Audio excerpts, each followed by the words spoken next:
Hello and welcome. Let's chat for a bit about Definitely Maybe by Arkady and Boris Strugatsky, which is the most recent book that I finished. And following this chat, I will also touch base briefly on what I'm currently reading, as well as do a drawing to let the random universe choose my next two reads. So that will be coming up following this chat. But yeah, Definitely Maybe by Arkady and Boris Strugatsky. This was originally published in 1974 in Russia. This is Soviet-era science fiction, the Brothers Strugatsky. This is the third of the Strugatsky books that I have read. So I was anxious to get to this year. This was originally published in English in 1978, from what I could understand, and translated by Antonina W Bouis, and I'm probably mispronouncing her name. But this edition that I read is from February 2014. It's a Melville House Publishing edition, also with the translation by Antonina W Bouis, and this edition had an afterword by Boris Strugatsky, which I found very, very interesting to read. I actually did an impromptu buddy read with Mark over at Richardson Reads with Definitely Maybe, and we had buddy read Hard to Be a God by the Strugatsky brothers last year. So I love getting to this third of the Strugatsky novels that I've read, Roadside Picnic, Hard to Be a God, and now Definitely Maybe, but this will definitely not be the last of the Strugatsky brothers novels that I do read, so there will be more of these in my future, I am sure. I was real interesting to hear that when I was reading up on the book, I learned that there was a movie adaptation of this back in 1986 by the Finnish director Tapio Suominen. And I may be mispronouncing that name, so hopefully not too badly. But the movie was under the title, the original Russian title was A Billion Years Before the End of the World, published, of course, in English as Definitely Maybe. But what it's about, well, first of all, why I wanted to read it. So I wanted to read it, it made it onto my priority reading list this year due to the theme of classic science fiction. I wanted to get a couple of classic 20th century science fiction works in this year on my priority reading list for sure. And I wanted to choose specifically, this year I chose a couple of works in translation. So this one from Russian, and then I will have Solaris by Stanislaw Lem coming up in the near future. But that's really why I wanted to get it. Plus, I wanted to get another Strugatsky novel read for sure, so I wanted to prioritize that. But what it's about, so I don't want to give away any spoilers because this is kind of a mystery. We got a mystery going on here, and so I don't want to give any kind of spoiler away from that. So what I thought I would do is just read the blurb from Goodreads, which is a spoiler-free blurb that will just sort of give a quick synopsis about what the book is about. So just from the blurb. All right, a sci-fi landmark that's a comic and suspenseful tour de force and puts distraction in a whole new light. It's not you, it's the universe. Boris and Arkady Strugatsky were the greatest science fiction writers of the Soviet era. Their books were intellectually provocative and riotously funny, full of boldly imagined scenarios and veiled but clear social criticism, which may be why Definitely Maybe has never before been available in an uncensored edition, let alone in English. It tells the story of astrophysicist Dmitry Malyanov, who has sent his wife and son off to her mother's house in Odessa so that he can work free from distractions on the project he's sure to win him a Nobel Prize. But he'd have an easier time making progress if he wasn't being interrupted all the time. First, it's the unexpected delivery of a crate of vodka and caviar. Then, a beautiful woman in an unnervingly short skirt shows up at his door. Then several of his friends, also scientists, drop by saying they all felt they were on the verge of a major discovery when they got distracted. Is there an ominous force that doesn't want knowledge to progress, or could it be something more natural?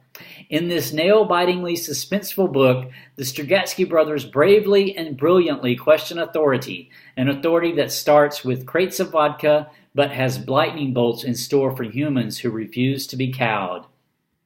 So yeah, the Strugatskys question authority in this book. And remember, this book was published in 1974 in the Soviet era. And so questioning authority in that era was not an easy thing to do. So it had to be very disguised in sort of this funny sort of way. And so Boris Strugatsky, in the afterword to this edition that I read, does touch on this briefly about that experience of he and Arkady writing this book and what was going on in the Soviet Union at the time. Boris was caught up in an affair that had to do with publishing, and so the original publisher for this novella, it's a relatively short work, this novella had dropped them, even though they had paid in advance for it, I guess. So yeah, interesting sort of publication history, but definitely a social criticism and definitely questioning authority here, because we have this force, this authority, this authoritative force that seems to want to halt progress, keep scientific progress in control, or keep it at a lower level. Yeah, so, just more about a little bit. At the SS astrophysicist Malinov is working on a potentially Nobel Prize-winning project. The project is called Interaction of Stars with Diffused Galactic Matter.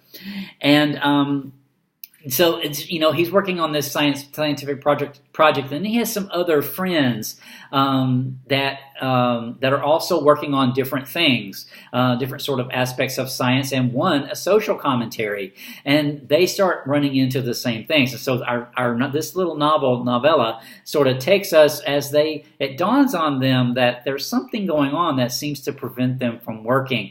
All of the action of this novel takes place in Malinov's apartment building. The only character that's with him throughout the whole novel is his cat.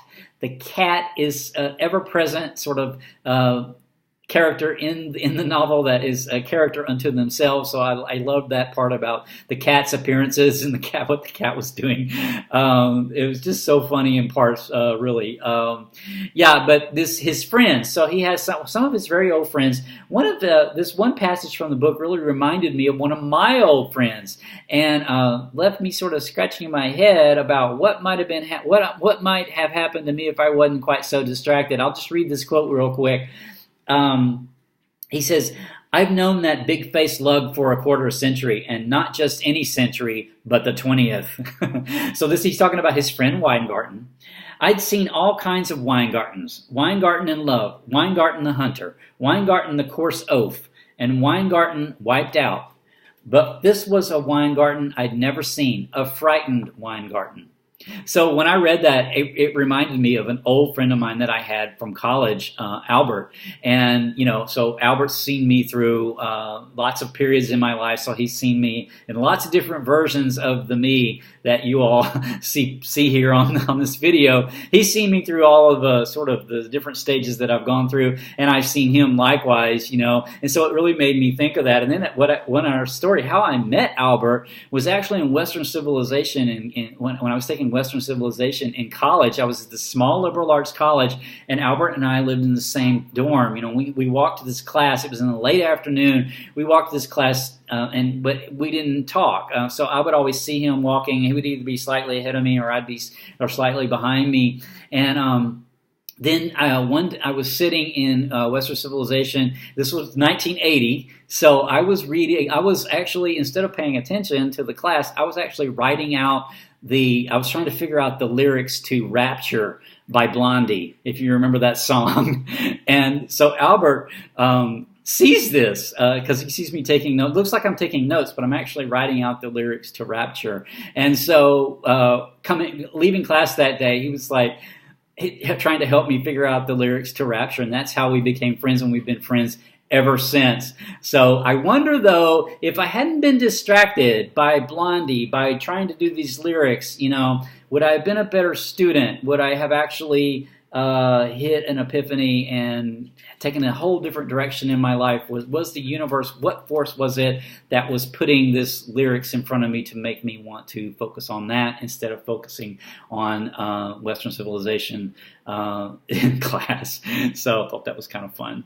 But yeah, also about this book, other thoughts about it, I thought about this force that's at work, that seems to want to stop progress, seems to want to stop humans from progressing. This is all around us. And, progress always seems to to go very slowly, and then not only do most people accept the status quo, and then there's only these few people that are willing to sort of step out of the status quo and try to push humanity forward, and they often meet with a lot of resistance, and sometimes they pay for this dearly. They pay for it actually with their lives, right? Sometimes. So these people who are willing to do that are really the courageous humans that are willing to take the risk of this force that's out there that could seem like it could be a bit dangerous, can be very dangerous in some cases, and nevertheless go ahead and persevere just for the sake of pushing us all forward. So I thought that's real cool. There is a quote here from the Afterward by Boris Strugatsky that I thought I might read from the book. It's actually a quote from John Updike that Boris quotes in the Afterward. It says, "If you have the guts to be yourself," as John Updike wrote, "other people will pay your price. If you have the guts to be yourself," as John Updike wrote, "other people will pay your price." So if you have the guts to be yourself and go ahead and push out for progress, no matter what the danger is, there's people around you who might end up paying the price for that as well as you, and that's I think why sometimes it's so hard to do, and sometimes why people who might otherwise take this risk because of the other people around them neglect to or decide not to do that, and that actually figures prominently in this novella, the story of this novella, which I won't give away because it would be a spoiler.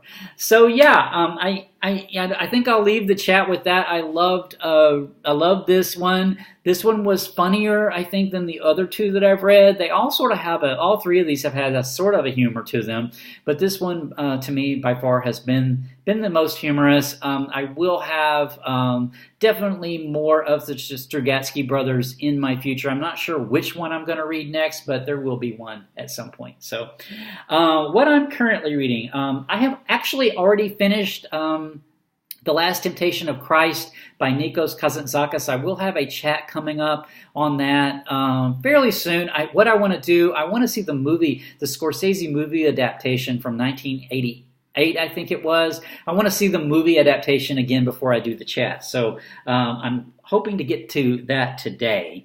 But what I am currently reading, let me just pull that up for you if I can get that cover real quick before I run out of time. Just get to that real quick. Doesn't seem to want to open. There it is. By Steppe, Desert and Ocean, The Birth of Eurasia by Barry Cunliffe. This is a history. This is the first of my history selections off my priority reading list. This is covers about 10,000 years of human history in Eurasia and how Eurasia sort of came to be, as it is now with the different cultures and whatnot.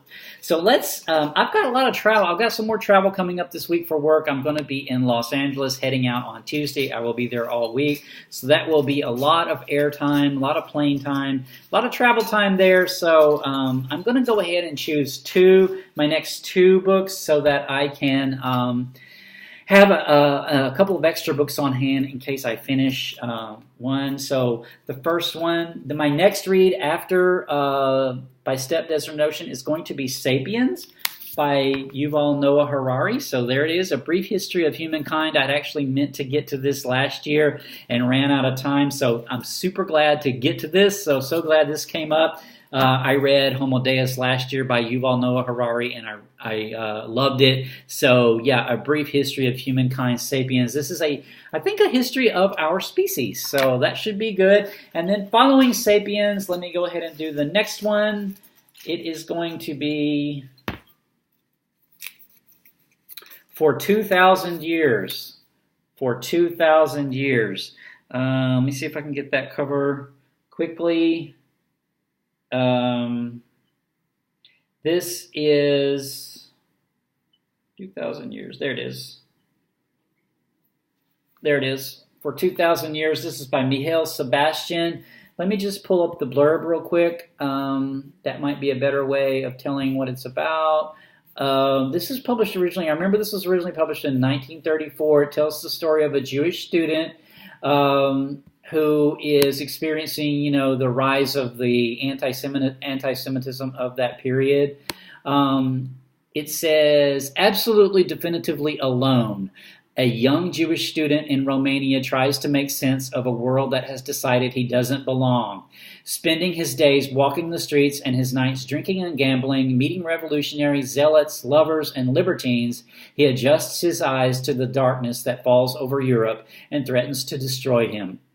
Mihail Sebastian's 1934 masterpiece, now translated into English for the first time, was written amid the anti-Semitism which would, by the end of the decade, force him out of his career and turn his friends and colleagues against him.